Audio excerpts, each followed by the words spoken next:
We're gonna count it down. 3, 2,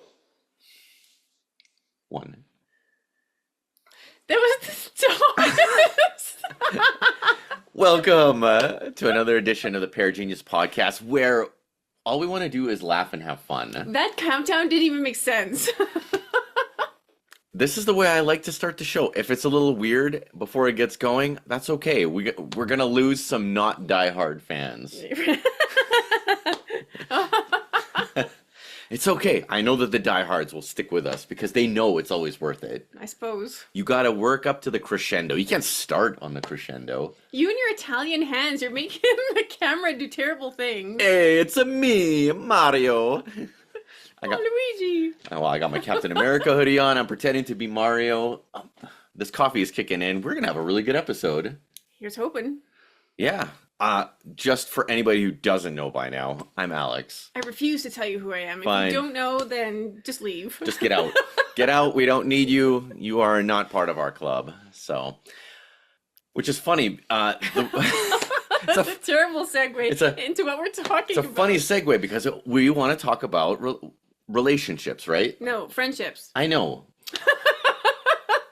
Way to Did blow I ruin that for you? Way to blow the load already. Here we go. So, one of the big aspects of our podcast is relationships.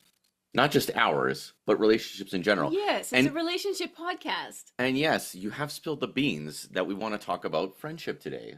And I think that is a very interesting topic. It's not interesting. We're just going to delete this episode immediately. Bloop. No, I think friendships are fascinating. Do you? Don't you? You don't understand friendships, but that's okay. That's why. But that's why we. I'm mean today. But that's why we have to talk about these things. We have to shed light on the darkness. Okay, so why don't I understand friendships? Then we have to go way back. Okay, let's do this thing. I think. Well, I know that you're my best friend, and we've always been best friends. Duh. Mostly because I put up with this. Oh, man. Oh, that reminds me of the t-shirt that you always tell the kids. I'm hot. I can do whatever I want. Look for that shirt in the That's because the shop. kids are always bugging me about my farting. I'm hot. I could do what I want. Your dad puts up with me. You knew what you were getting into when we got married, so this is not a surprise. Yeah. See, I drank my coffee before you did. We're just like superheroes that way. But it's interesting. Like a little bit of our backstory. We met. We went to university. The meat grinder of that. We got married at 20, and then shortly after we got married, we were gypsies. We were moving around constantly with your work. Yeah, with our work, and it actually made friendships very difficult. And even when we lived up north, all the people that we did make friends with ended up moving or moving away. This is a weird place to start because I mean we met when we were 15. You made it sound like we met just before university. Okay. Okay. Why don't you tell the story, milady? I think that we have to go back. So think about your childhood friend. Okay. Are you thinking about him? Yes. Or her? I don't want to, pigeonhole. My best friend when I was like 5 till like 11 was Clark. Clark? Clark. That's how it was pronounced. Don't make those eyes at me. The people on audio cannot see what you're doing. I'll put in audibles, rolling his eyes, almost to the point where he's spraining them. Okay, so you think about your best friend growing up, and I had a best friend too growing up. She lived down the street from me. Who's your best friend? Teresa Dipka. Oh, you're saying last names. All right, shout out. Oops. No anonymity for you, Teresa. Are you still friends with Clark? No. When did that fall away? In junior high, probably around grade 8. He moved. It's funny, he moved near you, where you used to live. And apparently that distance was too great for us to like keep hanging out. And then all of a sudden I have this girlfriend. But it's fine. He started to get more into hockey and things like that. And just, it was fine. It was Okay, fine. so the Clark chapter was over. Yeah, there was no blow up or anything. It's just that, I decided to hang out with some new morons, and he hung out with some other people. Maybe they were super successful. I my relationship with Teresa, it didn't end dramatically or anything like that either. I went like for junior high, I went to a private Catholic girls' school, which was way on the other end of Winnipeg from where we grew up. So we just our paths just completely split. And then she kind of came back for a bit and then it kind of fell off again. So I think even then, chapters, right? I mean, Hmm. I think it's a rare thing to still be really good friends with your childhood friend. Yeah, other than, I mean, people talk about how rare we are, right? Just being together with the same person for this many years is rare. And never mind having a friendship where you're not actually like attached with a ring and kids and a family. And then high school. Who's your Hmm. best friend? Probably Manu. Okay, very good. Very good. Mine was Angela. So, I mean, Angela, I had met at the beginning of grade 10 because I didn't know anybody. I was coming from a Catholic girls' school, and all of a sudden, grade 10 comes and I'm in a public school. So she came up to me and made friends with me, and that was fantastic. I kind of held on for dear life to her. And then I met you at the end of grade 10, and then you kind of moved into that position of best friend.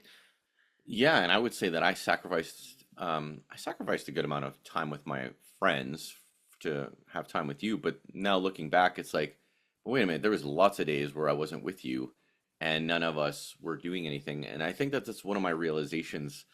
I don't know why, but if I don't make something happen, if I don't make the gathering happen, then it doesn't happen or it's happening without me. For some reason, I have to be the instigator and I have to be the glue that makes it. And I don't know why that is for my reality, but I've noticed that as a common theme. Whereas I'm a hermit and I tend to be happy at home alone, and my friends are usually the ones coaxing me out. Okay. And if something's happening without me, that's okay. You have no FOMO. You're I, happy to be left out. it's rare that I have FOMO. You have HOMO, happy opportunities for missing out. No? Oh my god. Fear, happiness of missing out. Yeah, your happiness of missing out. You're a homo. I mean, you've completely killed whatever idea was brewing. Oh, sorry. Well, we were talking about FOMO. Like you're the little hermit, and I take care of. Well, me and the kids are kind of reasons why you go out. Okay, so 15 years old, you and I have met each other. We're best friends. We're spending all of our time together. How hard was it for us to get our other friends together with us? Like, did we hang out with groups? Yeah, I would. Well, I mean, if you had a nice little friend group, and I was just happy to like tag along. And then as far as my friends go, in junior high, we had a good little friend group, and then though that friend group kind of split apart, and they joined their own friend groups of different interests. It's like we all had different interests. Point. Point. That's what happens. You didn't finish my thought. Okay, so was it difficult for us to get our Oh, outside friend groups together with us? yeah. I mean, I would say that my friends didn't really get together with your friends at all. Yeah, why is that? I don't know. It was like two separate lives. Maybe we weren't very good at that, or maybe we just didn't want to. I think that we had to get good at it once we got married. So, okay, now we're getting married and we have to have bridesmaids and groomsmen. And I have few friends, so many of my bridesmaids are cousin, sister, right? Hmm. And then a couple Hmm. of my other friends. Yours were all friends. Yes. Impressive. Yeah. And I would say that I probably keep in contact with one and a half of them, maybe two. I'm worse. I keep in contact with one because she's my sister. Well, that's the sister you don't keep in contact with, so awkward. What? Your bald sister. Right, I keep in contact with zero. My other sister, she was in charge of emceeing and in charge of music and right. No, her and I are fine. Funny story though. Kati's sister, who was a bridesmaid, decided to shave her head and be bald for our wedding. Awesome. Totally not a narcissistic thing to do. Oh man, good times. That should be just an episode on its own. But getting back to friendship. So, wedding comes, we have our bridesmaids and groomsmen, and I would say it's not like we lost contact with everybody immediately. We were Oh no, I mean chapters, right? People Right. come and go. But we got married, we moved into our own place, and you and I were constantly hosting things. Like we always had Halloween parties and Christmas parties, New Year's parties, like any kind of gathering, you and I were doing it. If we were not putting in the effort and sending the invites out, it wasn't happening. It's interesting. On one of my podcasts with Michelle, he said that it was normal in Syria for people to just come over Without calling. without calling, asking, just come over. And it's like that is a niche in Canada. Like it's I wouldn't say in Canada because Newfies are really good at that actually. Our Newfie neighbor in Stonewall, she was constantly wanting to pop over and she was giving me hell for not popping over. She's like, don't call me, don't text me, just come over. right. We have this weird culture. That's the Newfie way. We got to be newfies. So shout out to the newfies out there. When we moved to Gillum in the middle of nowhere for years, I worked like a maniac, and I would say that I didn't have time to nurture long distance relationships with my friends.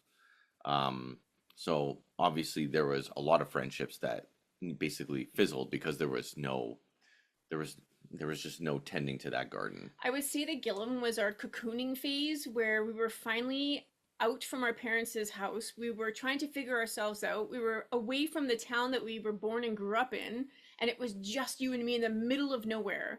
And so we cocooned and we were trying to figure ourselves out. And I think that the people we chose to interact with in Gillum was strategic. Like Audrey. Hmm. She was such a great friend, but that came about through doing music for church. She was doing music at church, and I just kind of took over. And she was okay with that. She let me do that. And then she asked me to join curling, and then I That was started fun. curling. And so, I mean, that's one of those friendships that I treasure so much. I love Audrey and Jeff.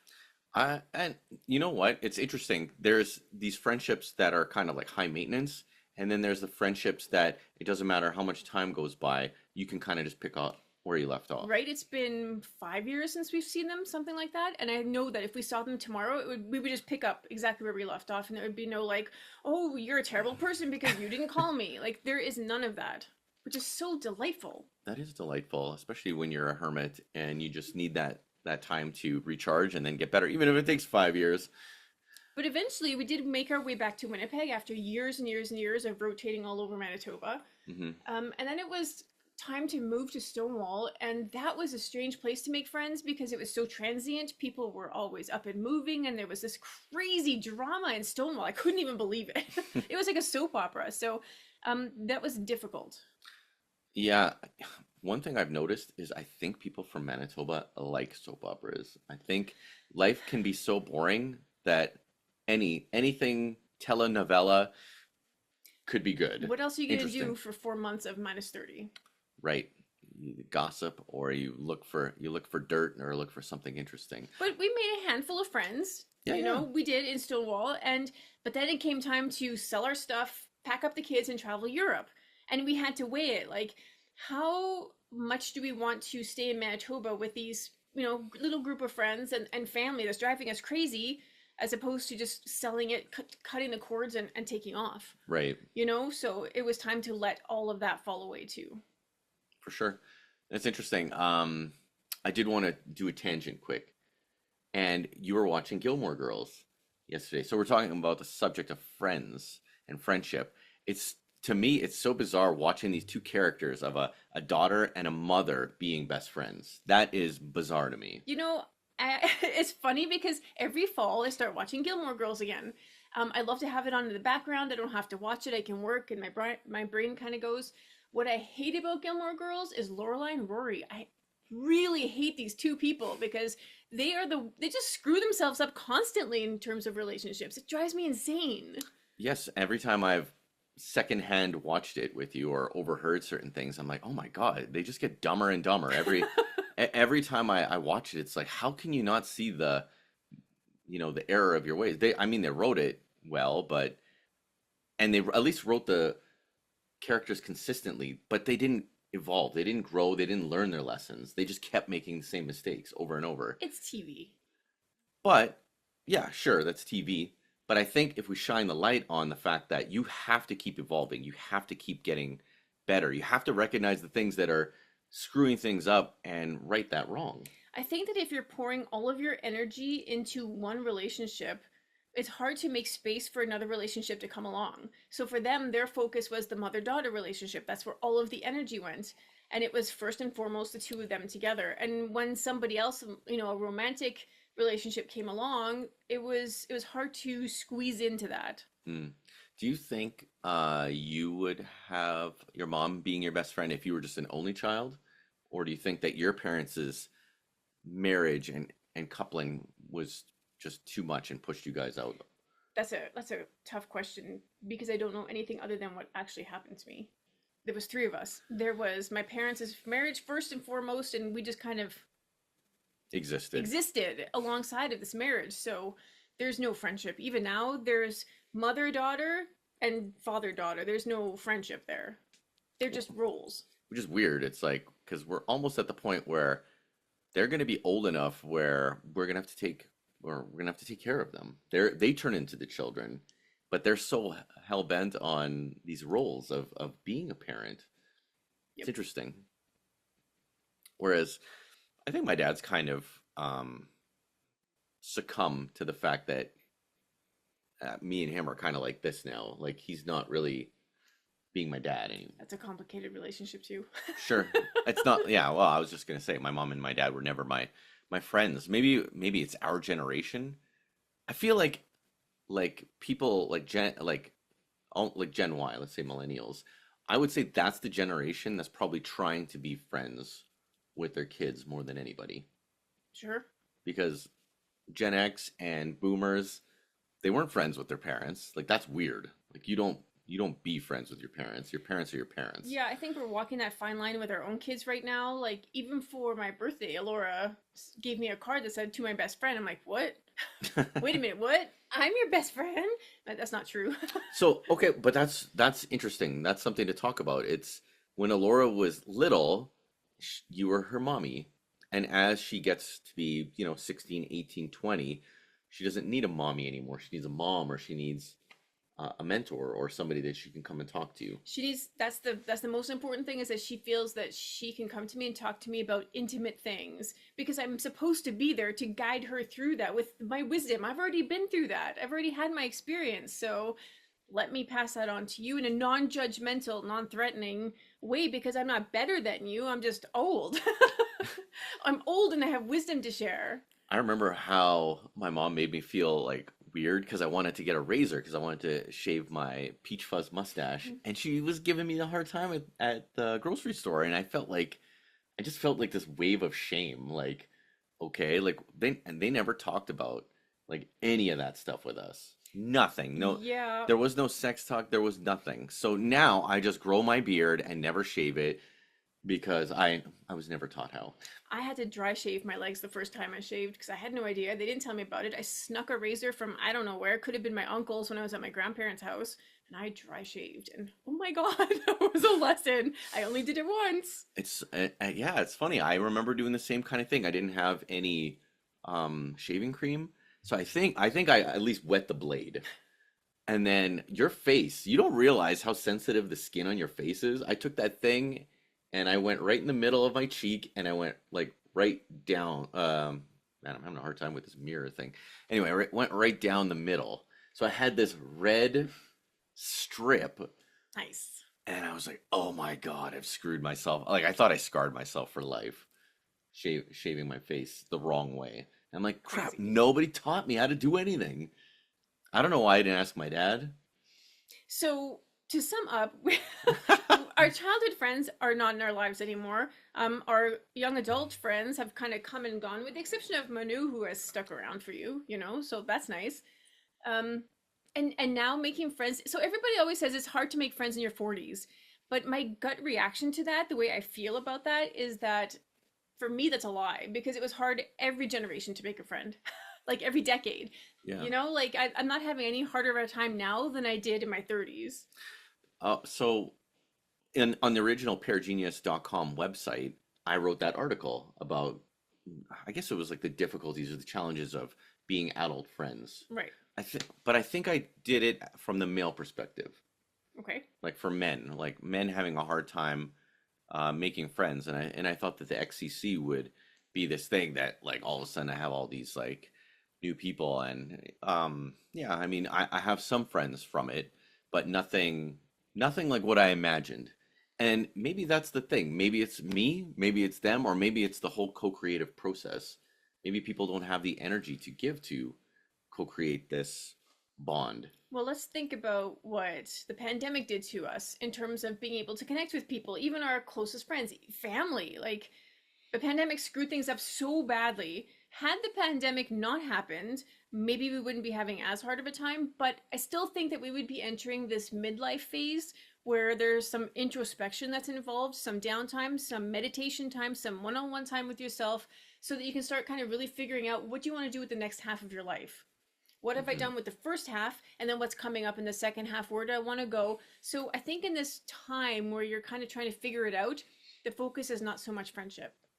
Do you think that, I mean, I'm going to pose this question to the audience too. Do you think that the pandemic made it easy for you to get out of doing things, and now that's spilling over into post-pandemic life? I think that that might have been true like the first 6 months to a year right after things got kind of back to normal ish.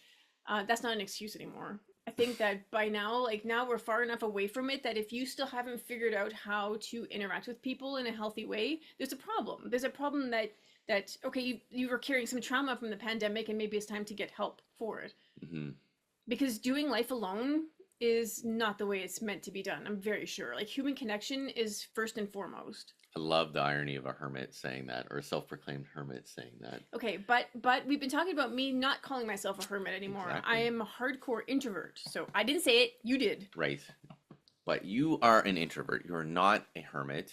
And you doing this is a great way for you to shine brightly instead of like if you and I were doing this in front of a group of people, let's say at the library or at a TED talk on stage, that is different. You're projecting quite a bit more and losing a lot of energy. Yeah, I'd say I'm losing almost no energy on this. But at the same time, you and I have had about a year's worth of practice doing this, True. which is great. And I think that um, this has done a lot for you. Being an introvert, but at the same time being able to express yourself. And I think that you're very good. I think you're way better than me already. You've already surpassed me with that kind of skill, which is great. I think that it would be funny for people who are midlife. You totally dismissed that whole thing, by the way. Oh, sorry. Midlife, right? Like midlife is a thing. That's gonna. You should write that down. That's a good episode for us to do because midlife is not what they say it is in Hollywood. It's actually something completely different in my capacity to intuitively figure that out. But anyways, I think that now that we're in this phase, we should all carry these cards that say my name, my astrological sign, because believe it or not, if somebody else tells me what their sign is, it's like it almost makes it a little bit easier for me to interact in a certain way. It's like, oh, okay, I understand your energy. So my name, my sign, and maybe some of the difficulties of me, and then are you willing to put in the time? Because this requires time. This requires a little bit of effort. It's not easy, you know? So what you're saying is in the shop you're going to make custom shirts for everyone with their name, and it'll just be like on the shirt. Wouldn't that be so cool? You'd have your astrological sign and you'd Yes. put like what your problem is. But you know what's funny is that my shirt would say Scorpio, and underneath it might be maybe you want to run. Are you ready? The 2x4 of transformation, right? Like it's different for each sign. So me telling you this is coming through the landscape of Scorpio. Hmm. But for you, it would be something totally different. Virgo, are you ready to be grounded? You want an even keeled friendship? It's so, I mean, think if everybody, I think that you are pretty advanced in this, and there's obviously people that know more, but I think that you're really onto something. Like, if people paid more attention to this astrology thing, I think we wouldn't be so dumbstruck by the way people are or why they are the way they are. Even if you don't believe in it, I feel like there is still a little bit of something there. If you don't believe in it, fine, but the person you're interacting with might, and it might mean something to them and help them interact. And then they're not completely surprised when you do something that is characteristic of that sign. Hmm. It also helps to know like the shadow aspects of the sign. It's like, oh, this person is struggling here. If they could just shift a little bit, then they would react very differently to that. Or if I can shift in a way that helps them to realize that they can react a different way. I don't know. I would say that I'm almost perfect. I can almost get along with everyone. I think that's my claim to fame. But There's certain people you cannot. there are certain ones, and when my radar picks that up, it's like and it's weird to me because I can get along with so many people. You know what? I've actually noticed who those people are for you when you come across them, and I know you're not going to like them because they don't think you're funny. I'm guaranteeing that's the thing. They don't think you're delightful and humorous, and Yeah. they No, they want no part of it. They shut you down right away, and then you're just like, oh. it's true. And you know what? If you don't like me or if you don't think I'm funny, then you probably are a psychopath. So go seek help because I am, Wow. no, seriously, I am hilarious. Everybody should like me. So what happens in a relationship when one person doesn't like the other person's friend? Wow.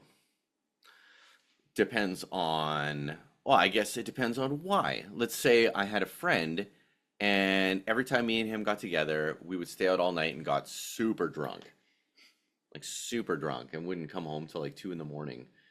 I mean, to me, that would be like, yeah, he's probably not a good influence. Yeah, is that his fault or is that your fault? Why are you even doing it? You have a brain of your own. Don't do it. It's I gonna don't, piss me off. I'm easily led. I'm easily led Okay, so astray. that's one of your things that you're working on now. The thing about the accepting Virgo, right? I mean, you easily morph to appease the other person. I'm glad you realize it's not my fault. It's not your fault, but it drives me bananas because every different person that comes into your life, you'll like morph into something that they require, and then that kind of screws me because that's not what I require, and I'm watching you turn into something else, and something to work on. Sometimes I just gotta party. Sometimes the perfect storm hits, and Stop it, you don't party. well, back in the day, I remember there was a few. Well, you know what's so funny? So I'll tell the story of I'm sure this is not funny. no, it's pretty funny. So okay, here is a perfectly responsible husband. His wife is in Gillum. He's in Winnipeg. Tell It, people how far apart that is. it's about 1,000 miles, and so I mean, you're not that far away. You're just A a phone. 1,000 miles in the middle of the Arctic, I'm pretty far. So my best friend, he has a wedding social, and it's at this really cool bar downtown Winnipeg, and I got $20. That's all I'm bringing. I'm not gonna get into what kind of trouble can you get into with $20, right? So me and a couple of my other friends, we carpool together. I think my friend Okay, the Ron, detail doesn't matter. Just keep going. we had a DD. We were responsible. Anyway, so $20 comes and goes pretty quickly. I'm having a blast, and I have to make the executive decision about the perfect storm. Am I shutting the party down or are we going to keep going? So naturally, we keep the party going Obviously. because it's my best friend's social. I can't leave. It's only like 10 or 11. Now I have to figure out how to get free drinks for the rest of the evening because it's like if it's not meant to be, it's not meant to be. Well, wouldn't you know, I'm really good at being social when Oh, you're suave. I'm very suave. Anyway, his dad and his brother and all these people are buying me drinks, and next thing you know, it's like woo! It was a good time. Anyway, it was fun. I threw up like horrifically the next day, but this is why you need your But friend to take care of there you. was no communication with me. I was waiting for you to call. Were we even texting back then? Was that a thing? I don't even know. That was probably like in 2003, 2004. Either way, I hadn't heard from you. I was worried. I did not have a cell phone because we lived up north and there were no cell phones. That's right. There was no cell service up there when we first got there. So you knew what happened. I went out, and so you had no reason to be worried. I would have just probably called you in the morning anyway. I called you extremely hungover, but everything was fine. Anyway, So it's important to know what the other person, what your partner needs from you to feel safe, secure, and protected. When you drink and do drugs, I feel instantly insecure. I feel instantly vulnerable to attack. And even, yes, I understand I'm not going to be attacked, but it's still one of those things that throws me off. And then, I don't know, our relationship is a little bit screwy because of it. interesting. Interesting, like you didn't know. I always joke that you are like a damsel in distress. Like as soon as I turn my back, it's like all these disasters are happening. It's like Whatever. you constantly need me to like fawn over you so that you're safe. Fawn over me? Yeah, like, oh, are you okay? I'll just wrap you in bubble wrap. Here we go. And yeah, it's obviously I don't get like blackout drunk or anything like You that. have a few times in our relationship, actually. Oh my God, I'm almost 50 and this has happened like twice. Like, give me a break, Okay, woman. so in that moment, you know that it's going to piss me off, but in that moment, you make that decision that's like, fuck it. I'm getting drunk. You know, like my wife be damned. There is that moment where it's the perfect storm. And to be fair, you were with me for a couple of those times. I'm like, okay, I'm making the decision. We're going for it. And then next thing you know, you're wearing a pizza box home. Oh. There you go. Anyway, we know how to party. We're not Oh. super boring. Oh. So where were we going with that anyway? We were talking about friends that influence you or are bad for you or No, it was what happens when your partner doesn't like one of your friends. oh, well, that's just my whole life. Is it? You don't like anybody. And it's so funny. So It's funny. I'll spin it back on me. It's fascinating to me that so many of her friends, like I said, I get along with almost everybody, and these guys, oh my goodness, like these guys did not think I was funny. It's like her friends purposely married people that would not think I'm hilarious. You know what it is? The people it's weird because some of my friendship chapters, these people would always come to me and be like, "Is he abusing you? Are you okay? Do you need help?" Like that's the common theme. Even like the latest friendship, I'm like, do you not get it? We're good. There is nothing weird going on here. I'm not blinking for protection. Like Right. I'm okay. He was a quiet man that took his relationship public on YouTube. I'd like to think that I'm a fairly strong woman. You know, like I wouldn't be with somebody who is abusing me, and yet somehow that keeps coming up. Interesting. I'm gonna say it again. Isn't that weird? What do people see? What do we show them that would make them believe that? I don't know, because when you think about the brand of your marriage is a brand. How do the two of you present to other people? I would think that me being a damsel in distress is not part of the brand. Like, It's weird because I'm way more scared of you than you're scared of me, yeah, I'm not scared of you. right? Like, worry about me, people. Ask about me, how I'm doing. I'm the one in trouble. Start blinking, dear. My God, just wait for the PMS episode. Everybody, I'm the one who's like cowering and writing letters. No, I'm not. I'm fine. It's okay. That's what you have to say, isn't it, dear? Tell them you're fine. I'm okay. Oh my God, I hope that makes a social reel. I'm not gonna be murdered by my wife. That's a meme. That's a shirt. I won't be murdered by my wife. Don't worry about me. Oh my God. You know, it's funny because the older we get, the more mature we become, because we are becoming more mature. When we? it comes to your friendships, I don't just hate everybody. I like to give space and let you figure it out. And if I feel something off, I'm just going to straight up tell you, this guy's being a dink. What are you doing?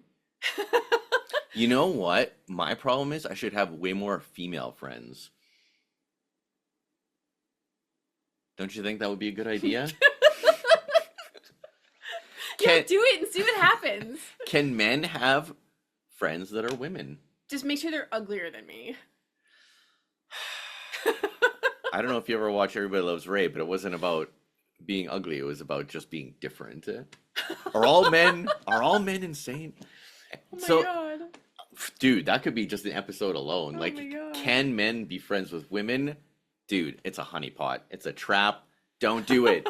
If they're not, like, you can have married friends that are women, but don't do it. It's just not worth it. That's my advice. Can I have man friends?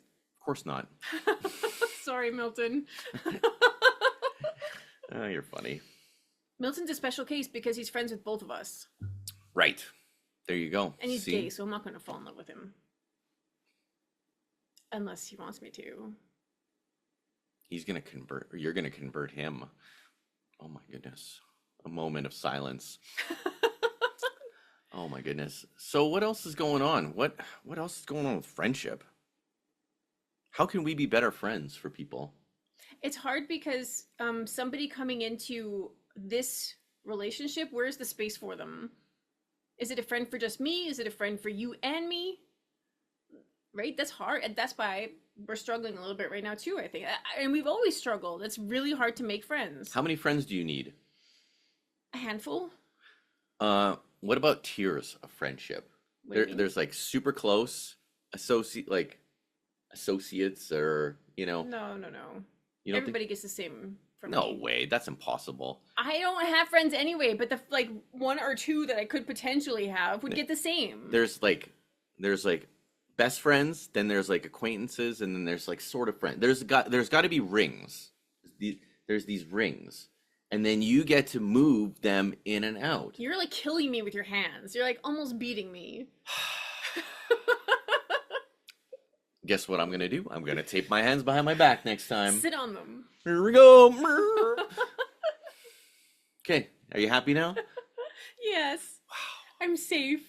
Oh my goodness. Anyway, as I was talking, before you totally destroyed what I was saying, don't you think that's interesting that you could like bring people in and out of the different rings?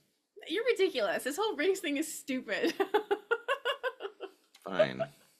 Dude, what are you talking about rings? The circles of trust. We're talking about the Fockers right now. The fuckers, come on. Come on, Greg. Are you in the circle of trust? Why are you I ignoring me? refuse to engage in pop culture with you. You know what I'm talking about. I've got nipples, Greg. Do you want to milk me? I don't think I can unsee that. That's from Meet the Parents. You remember that? Anyways. That's a great movie. It's true. Sorry, am I interrupting your abuse of me? Okay, keep it going. I don't know what to say. I don't even know where you were going with that, so. Okay, I was going with how many friends do you need? I answered it, and then you told me I was stupid. You said a handful. I don't know how many friends I need. And then you said all your friends are equal. That's BS too. Come on, man. Okay, she needs a lot of work to do. Okay, you're my best friend. You're my BFF. Everybody else is the same after that. You think so? That's the circle. That's the ring. And then everybody on the outside is a supportive role. And they come in chapters. Okay, what's your answer? My answer is there's got to be like a pyramid. And then, people work their way up and work their way down. Really? I'm sure people will be delighted to know that they're in a pyramid scheme when they enter a relationship with you. Oh my God, that makes me so happy. It's like friendship with a pyramid, and it's all a pyramid scheme. Maybe See? this is why we have no friends. Oh God. Oh. We'll keep doing more of these episodes, and I'll use way less hand gestures. Okay? Do you think that this was a good episode? I love them all equally. You know what was funny at the beginning of this episode? I was like, I don't want to spoil it, but I think this is going to be the best episode ever. I originally thought the first one was, and then we watched yesterday's a little bit, and it was so funny. You're hilarious. I think that I should have shots lined up, and every time you say something that I know you're going to say, shout out. Oh, wow. So we're going to do like a Pair Genius drinking game. My name is Alex. I'm going to be a biatch. Oh, man. You're going to pay for that later. I know. Pray for me, everyone. Oh, my God. Just share with everyone so that at least this gets out that I'm not the abuser. I'm the good guy. Oh, my God. Well, thanks. You made me laugh. Like, this is like, I like the laughter. It makes me happy. Well, I'm glad to provide the hilarity that you need in your life. This is just part one. What do you mean? Because I'm going to use this to concoct shows in the future. Like on friendship? Yeah. I think that this is, we just like hit the tip of the iceberg. I don't think we actually uncovered anything. Well, if we are having problems with it, I know that other people are having problems with it too, because we're pretty average. I think that one of my pet peeves is when people say that finding friends in your 40s is so hard, but they don't ever explain that. Okay, why is it hard? What do you know? Is it environmental? Is it a little bit of the pandemic? Like why is it hard right now to find friends if you're in your 40s? I love that you ask that questions because I know the answer. Oh, please tell me. You know what your problem is? You want You know what your problem is? You want everyone to believe the exact same thing that you do. And if they don't, you move on. Are you telling that to me? Are you talking to me? I'm talking to everybody. That is everyone's problem. And that's why this has been a common denominator for so many things. That's why you can't talk about religion. That's why you can't talk about politics. That's why you can't talk about sex. That's why you can't talk about money. Yeah, but we talk about all that stuff. I know, because we're smart. And that's what you have to do. Even if somebody doesn't agree with you, because nobody does, it's better to just be honest and make space for people to have their own opinions, as long as they're not like child predators or something like that. Then to me, you're good. If you know, Rant just over? just don't hurt kids. Listen, it's easy for it to befriend you, I think. And yes, I'm the problem in the relationship. I'm the reason we have no friends. It's easy for you because you are not, I mean, you used to be very judgmental and opinionated, but you have become, and I think because of the Firmamental podcast, you have become a really safe space for people to be able to voice their beliefs. And you don't judge them for it. You just let them say it.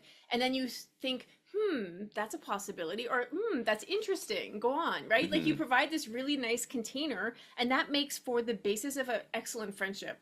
I think you are right. I think that is probably one of the biggest evolutions of who I am. In my 20s, it was me, my way or the highway. I'm the smartest, I'm the funniest. If you don't like me or listen to me, then you're stupid. I think that this is a tip for everybody, all of us, is to go out and befriend a Libra, because I find them to be the most accepting of all the different perspectives. Like you think about the Libras in our life, like Susan. How easy is it to talk to her, and how easy of a time is it for her to just include every single person in the room and not judge? Like that energy is inspiring anytime that I'm around Susan. And Haley at yoga is a Libra as well. She's the exact same way. Very easy to talk to all sorts of different kinds of people.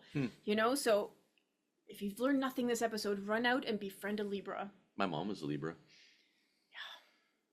She had like always a ton of people. I was always amazed by that. Okay, so she was a good hairdresser too, right? She was in the right environment to be able to talk to anybody about anything. Oh yeah, it was.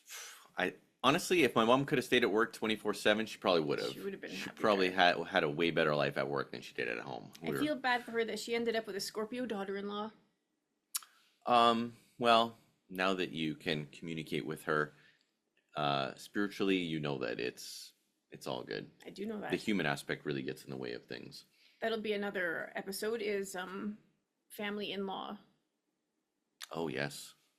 We should do like separate episodes and then see how it turns out. Oh, that's a funny idea. What do you mean? Like you bash the hell out of my family? Yeah, I'll be like just talking about you and then you won't even know what I've said. It'll be hilarious. Great. Awesome.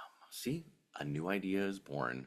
Anyways, but everybody would miss you. If it was just me, everyone would miss you. I think we had some decent nuggets, especially towards the end, about friendship. I think so. We've discovered I'm the problem. It's interesting. I also wanted to say, what is it called? Like when you're more self-aware. When you're more self-aware, that's a huge thing too. Like I said, in my 20s, I had zero self-awareness. Zero. And I was... In your 30s.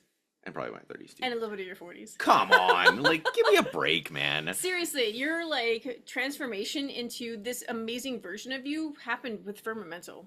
Really? So I've basically been a retard for 45 years of my life. Okay, good.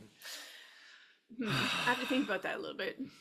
I'm doing the best I can, okay? Midlife, right? You're really good at bringing people into our circle, and then I'm usually the one who chases them out. You are way less on fire than you used to be. When you were younger, you were a firecracker. I mean, yeah, okay, fine. But that's repressed emotion, that's all that is. You did a good job as a mom, and anybody who gets to know you is lucky. Ugh. It's true. You're awesome. I think that we're gonna wrap it up. Let's. And we're gonna see you guys on the next time.